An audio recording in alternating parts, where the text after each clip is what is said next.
quickly go across to Dr. Robert Edwin Kelly, the American political analyst on inter-Korean affairs.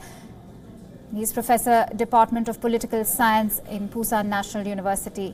Let's quickly go across to Mr. Kelly. Mr. Kelly, a moment of history has just been created as North Korea has finally released 3 American detainees. How do you see this move? How do you analyze it now that this has been a goodwill gesture coming in from North Korea just before the summit that is all set to take place in May or June, early June this year?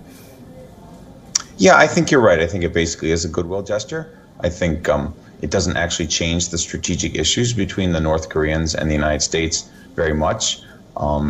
It is an easy concession for the North Koreans to make. That is to say, it doesn't require North Korea to make any costly domestic changes. This is not like opening a gulag, for example, or cutting up a missile or giving the Americans a warhead. So it's a nice way to suggest to the Americans that the North Koreans are looking for a deal, but it isn't actually anything very expensive or costly for North Korea to give up. Right. Also, do you think this is North Korea's way of trying to soften the United States' stance? Yes, I do. The United States has, real concerns, obviously, when its citizens are taken prisoner or arrested anywhere, especially in a place like North Korea. We do know that an American citizen just died in North Korean custody a few months ago, right about a year ago, Otto Warmbier. People may remember him. He died just 3 days after he was returned from North Korea. The North Koreans could have let him out earlier, and they didn't. So it's always been a real concern. In fact, it became such a big issue that the U.S. government no longer allows Americans to travel to North Korea because they're so afraid that they might get cast in prison. So yes, it's a goodwill gesture. Right. Dr. Kelly, also, how do you see things proceeding from now on? Where do you see North Korea actually? What kind of position do you see North Korea taking from now? Yeah, so I think the big question in the next couple of weeks before the Trump-Kim summit is what will the North Koreans offer us that is genuinely costly? That is to say, what kind of concessions will they make that are real, that are actually significant for the North Korean state? So giving up people who they've taken prisoner, that's not a very serious concession, right? That's not a costly concession for North Korea to make. Having family reunions with people in South Korea, that's also not costly. Costly would be something like the North Koreans close one of their political camps, or they give up maybe 50 missiles, or they give up nuclear warheads or something. Once the North Koreans give us something serious, once they put out for negotiation something really serious in the context, especially of their nuclear program, then the Americans and the South Koreans begin to suggest major counter concessions. But so far, the North Korea really hasn't floated anything really big yet, so everybody's now just in this sort of holding pattern. We're all just kind of waiting to see if North Korea will make a meaningful concession. All right. Also, just a day before we saw President Donald Trump making an exit from the Iran nuclear deal. Do you think that's had a sort of impact on North Korea, and has that acted as a pressure tactic for North Korea? Now that we can also see the United States threatening Iran with harsher sanctions. Yeah, I do, and I wonder if that was the point. I mean, there is a school out there that says that Barack Obama negotiated this. Donald Trump can't stand Barack Obama because he mocked him, and that's why Donald Trump sank this deal. It's not clear to me that this is going to help us make a deal with North Korea. We spent many years developing the deal with the Iranians, and then Trump just sort of cast it aside. It's not really clear why the president himself doesn't like the deal. I am very concerned that the North Koreans will see this and say the Americans simply will not keep their word. The Americans made a deal with Libya under Muammar Gaddafi about nuclear weapons, and then we cast aside that deal 5 years later. I'm a little bit concerned that the North Korean Kim family, they're going to look and see what happened to the Iran deal and the nuclear deal with Libya and say the Americans will do that with us too. It tells the North Koreans they shouldn't trust us. All right. Dr. Kelly, also I would like to ask you, is denuclearization, a complete denuclearization, actually an option for North Korea? It will be very expensive.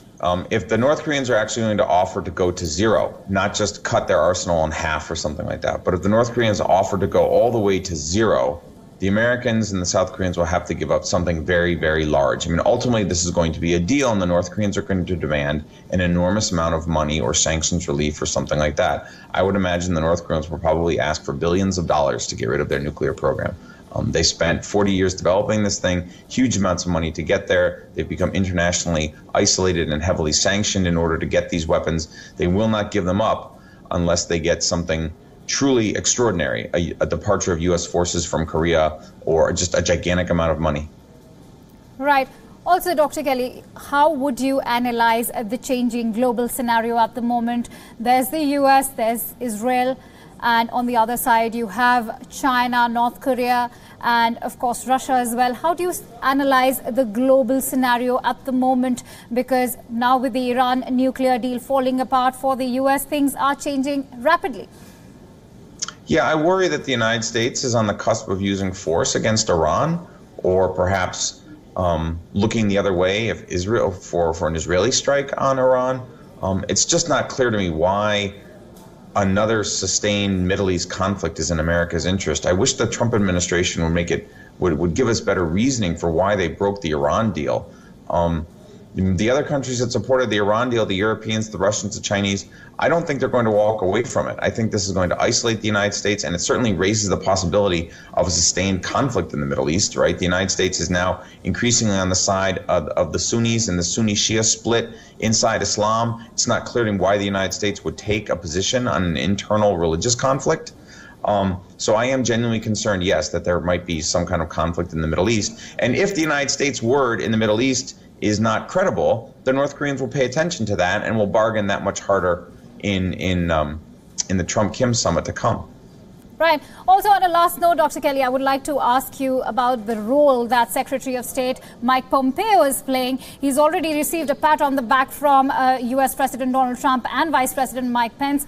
How do you see his role when he was, being appointed? He was being called hawkish, and there was a lot of jargon surrounding his posting. But now, how do you see things shaping up and his role actually in the entire scenario?